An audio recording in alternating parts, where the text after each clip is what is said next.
लख्यऊ शरीरा, कुंती पांडु का लख्यऊ शरीरा, ते क्षण उठी बिरहन पीरा।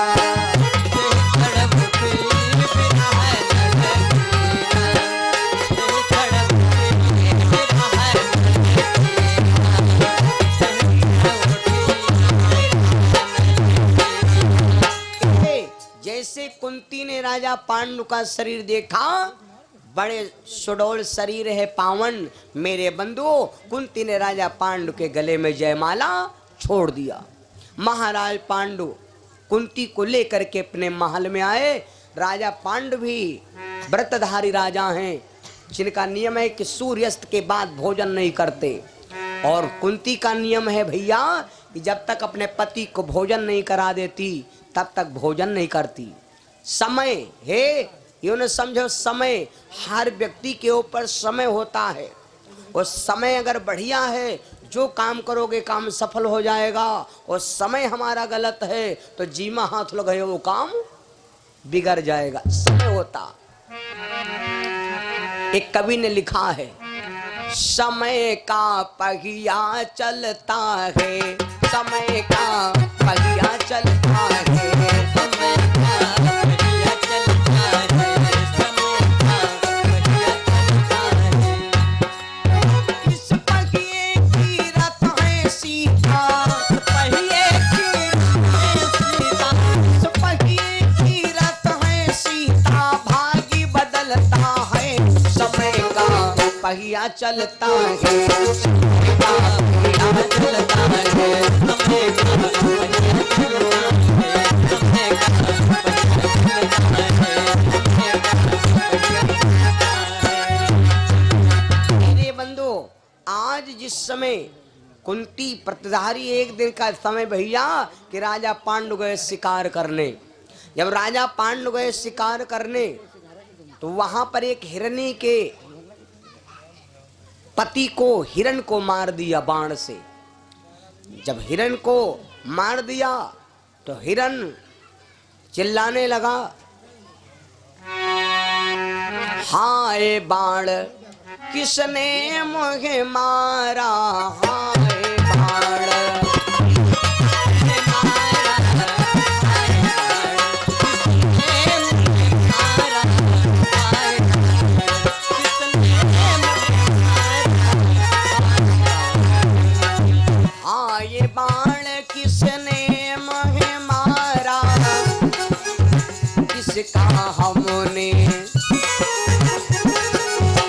किसका हमने कहा बिगाड़ा, किसका हमने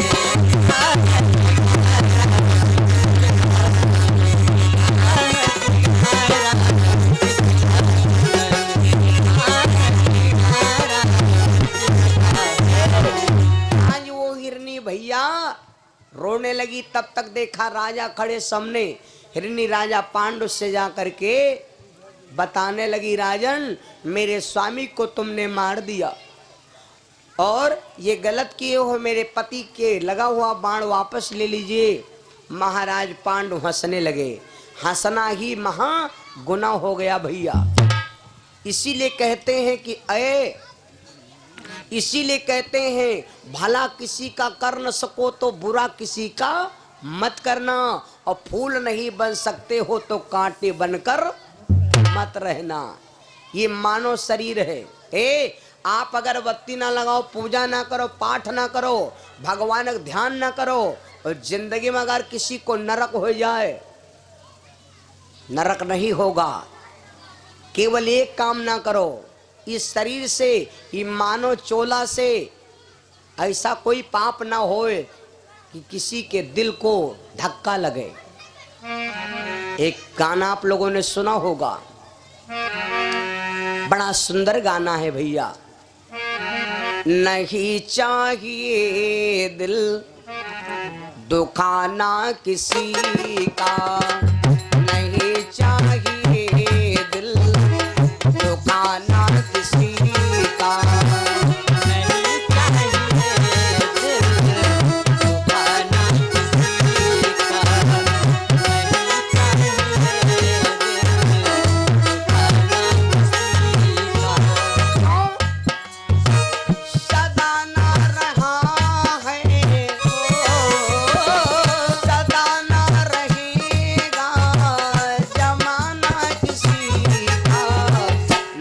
नहीं चाहिए दिल दुखाना किसी का।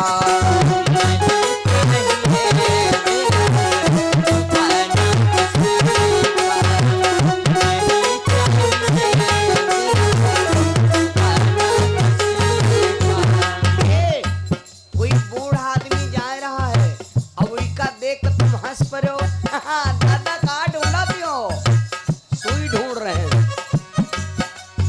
याद रखना शोहरत तुम्हारी ढल जाएगी, दौलत यहीं पर रह जाएगी।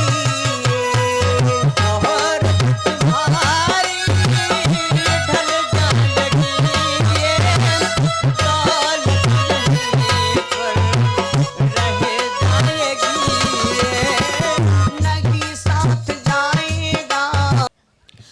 अगर किसी का दिल दुखाया न होता तो सगों में तीर ठोकर खाया न होता। राजा पांडु ने जब हिरणी के पति हिरण को मार दिया तो हिरणी क्रोधित होकर के श्राप दे दिया और कहने लगी, राजन तुमने मेरे पति को मार दिया, जाओ मैं तुम्हें श्राप देती हूँ कि आज से कि अपनी स्त्री को अगर तुम वस्त्र भी छुओगे तो मेरा श्राप है कि तुम्हारा प्राणांत हो जाएगा, तुम्हारा अंत हो जाएगा। ये श्राप हिरणी का लग गया भैया।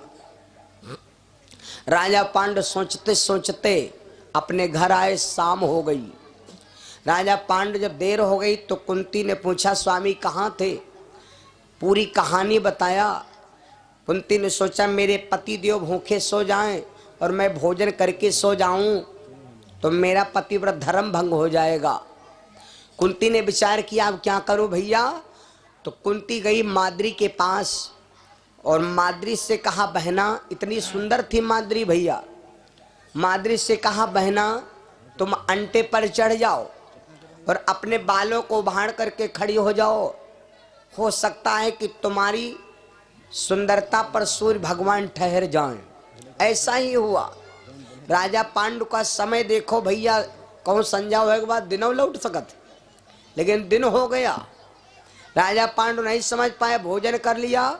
जब माद्री नीचे उतर आई तो पता लगा 2 घंटा पहले अंधेरा हो गया। तब कुंती ने बताया कि माद्री नाम की देवी बड़ी सुंदर है, इसी सुंदरता पर सूर्य भगवान रुक गए। मेरे बंधु, आज जब इतनी बात देखा तो राजा पांडु हो गए कामांध, कामांध हो गए।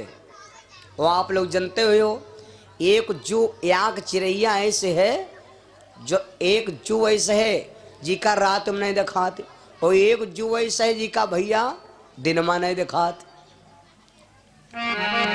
कौवा अंधा रात माँ और दिन माँ चमगी दर होए।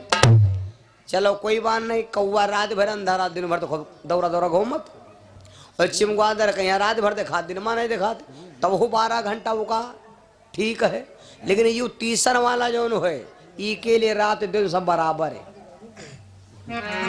कौवा अंधा रात माँ तन चमगी दर होए, और कामी अंधा रात दिनु बुद्धि गई जब खो।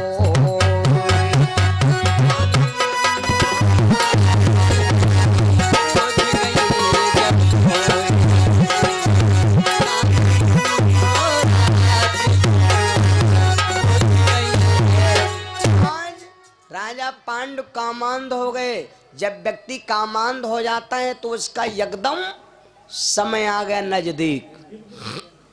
राजा पांडु माद्री के भवन में पहुंच गए।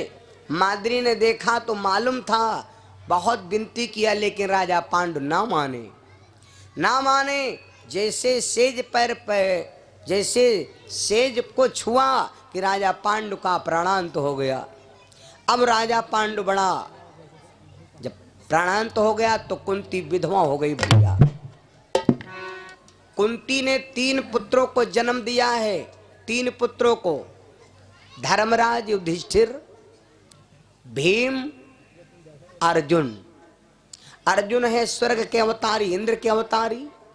भीम है पवन अवतारी, पवन मंत्र के द्वारा, और धर्म के अवतारी हैं धर्मराज युधिष्ठिर। 3 बेटा है छोटे छोटे भैया। माद्री के लड़का थे दुई, नकुल और सहदेव। पहले के जमाने में आप लोगों ने देखा होगा स्त्रियां सती हो जाती थी। बताओ, इतना दिल से चाहती थी कि अपने पति के साथ सती हो जाती थी। कुछ टाइम आवा तो कुछ दिन सती नहीं हो जा रहा हो तो उठा के जबरदस्ती डाल दे, चला वो मेरे बंधु। सती प्रथा का काम किसने हटाया? कभी आएगा समय तो सुना देंगे भाई मेरे। बड़ा विलक्षण बात, जब राजा पांडु मर गए तो माद्री नकुल सहदेव को गोदनामा में दे दिया और कहा, बहन जी मेरे कार्य में राजा मरे हैं, मैं सती हो जाऊंगी, अन्यथा मेरा जीवन नरक हो जाएगा। जैसे तुम्हारे 3 पुत्र वैसे हमारे 2 भैया, इनको आप ले लीजिए। माद्री राजा पांडु के साथ सती हो गई। कुंती के 3 और 2 कई होत भैया 5, वह हो गए 5 पांडवा। 5 लड़का हैं। हम आप गरीब हैं, गरीबी को हटाना चाहो, अमीरी को बसाना चाहो तो अपने पुत्रों को, अपने परिवार को शिक्षित बनाओ।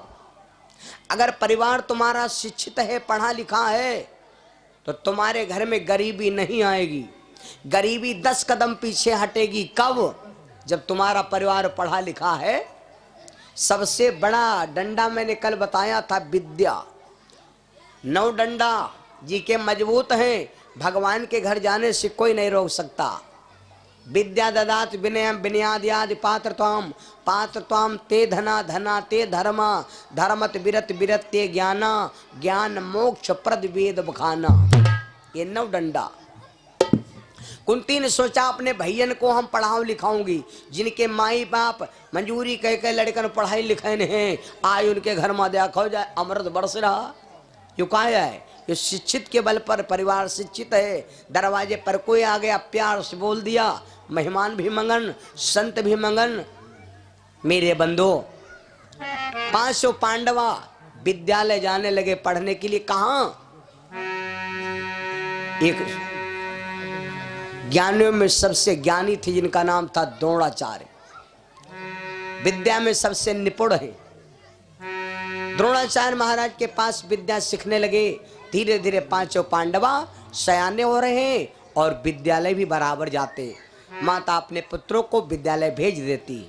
मेरे बंधु इधर गौर से सुनो भैया। जब राजा पांडु का प्राणांत हो गया तो मेरे बंधु भीष्म पितामह बैठे थे। उन्होंने विचार किया अब क्या किया जाए। अब धृतराष्ट्र को राजा तो बना नहीं सकते। क्यों? क्योंकि धृतराष्ट्र नयन से वंचित हैं, इसलिए न शासन अपनाया।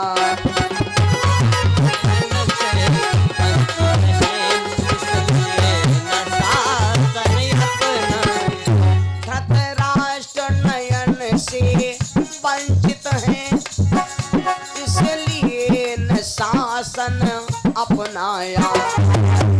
दासी के लाल विदुर जी थे, दासी के पुत्र विदुर जी थे, इसलिए न शासन अपनाया। दासी के पुत्र विदुर जी थे, इसलिए न शासन अपनाया। दासी के पुत्र विदुर जी थे।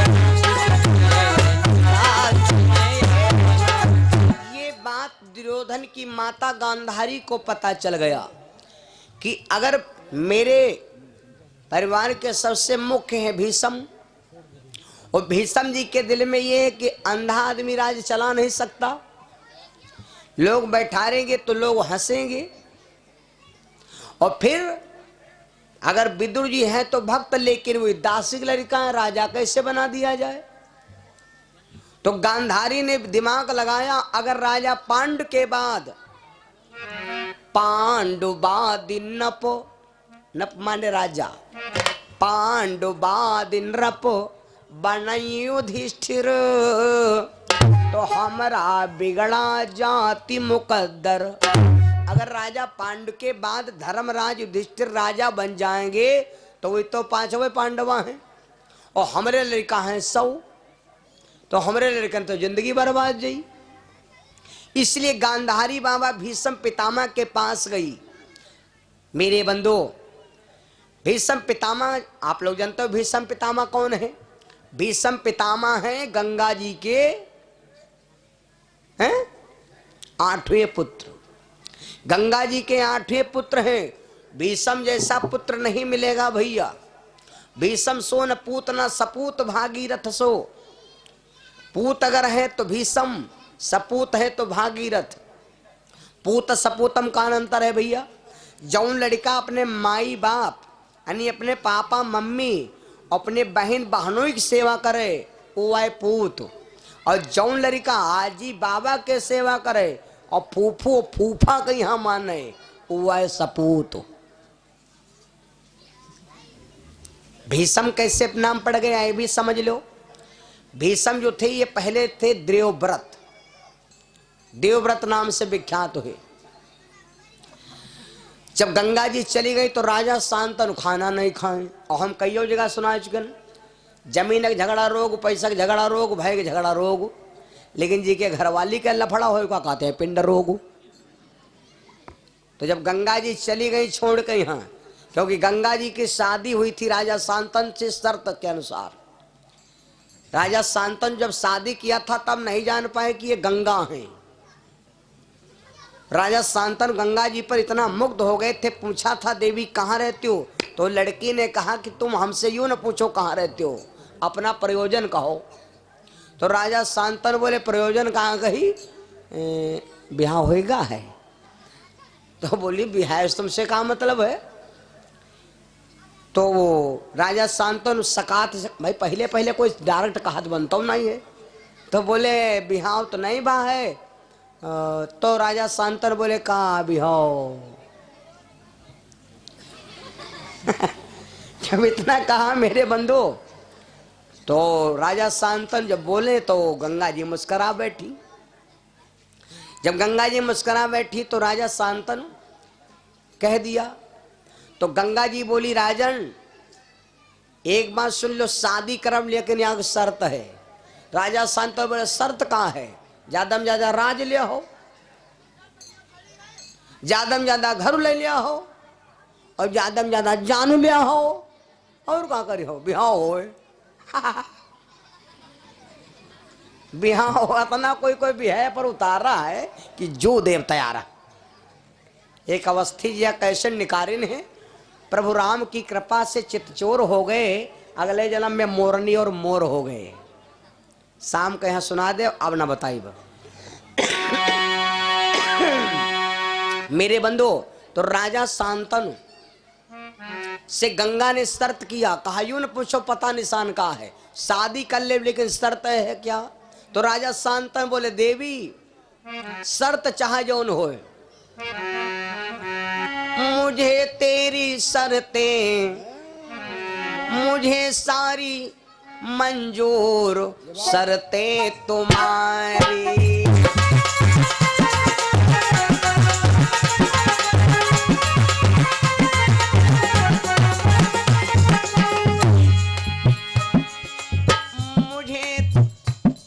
मुझे सारी मंजूर, शर्तें तुम्हारी। मुझे सारी मंजूर, शर्तें तुम्हारी।